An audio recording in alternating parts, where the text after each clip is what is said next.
If you're seeing a Hubspot error 429, don't worry. In this video, I'm going to show you a simple step-by-step way to troubleshoot it fast and get things working again.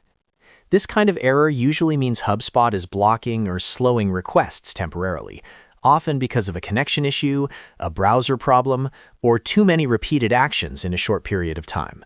The good news is that most fixes are quick and easy to try. If this video helps you out, make sure to hit the like button and subscribe for more simple tech tutorials just like this. All right, let's jump right in.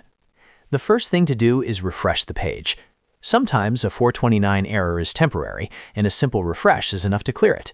If that doesn't work, log out of your Hubspot account completely, then log back in again. This can reset your session and remove small authentication problems that may be causing the error. Next, clear your browser cache.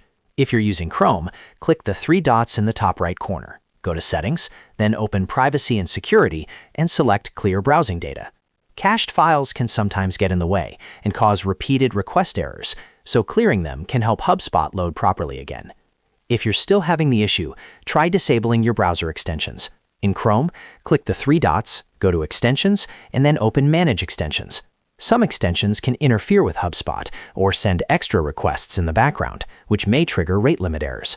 Turn them off one by one, then test Hubspot again to see if the problem is gone. Another helpful fix is to switch networks. If you're on Wi-Fi, try switching to a mobile hotspot, or if you're on a hotspot, try a different Wi-Fi connection. Sometimes the issue is tied to your current network or IP address, and changing networks can immediately solve the error. After trying each step, go back to Hubspot and see whether it loads normally. If the error is gone, then you found the cause.